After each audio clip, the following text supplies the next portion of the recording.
Salamat, Panginoong Hesukristo.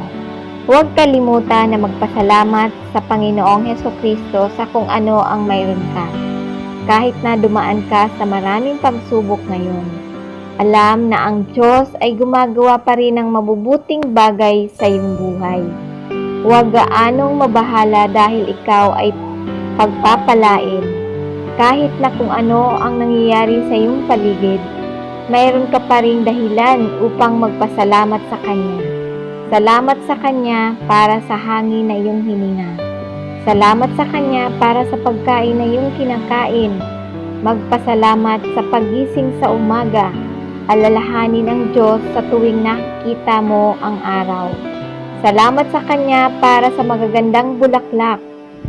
Kahit na wala kang nakikitang mabuti sa ngayon, piliin ang magpasalamat sa Panginoong Hesukristo sapagkat laging nagbibigay at naglalaan siya para sa iyong pangangailangan.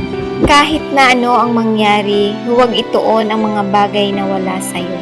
Sa halip na tingnan ang iyong problema, ituon ang pansin sa mabubuting bagay na ginawa sa iyo ng Diyos.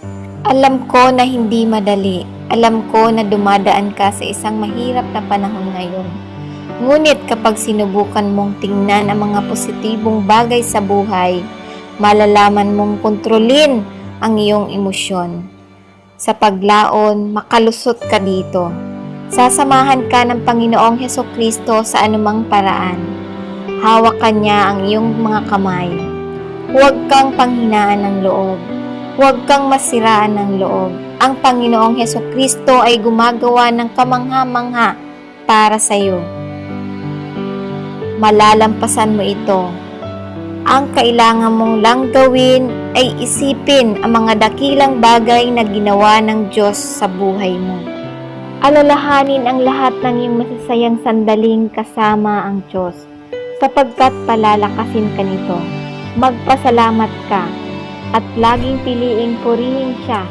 Isuko sa Kanya ang lahat ng iyong mga alalahanin at siya ay nagmamalasakit sa iyo. At palaging piliing magpasalamat sa Panginoong Hesukristo.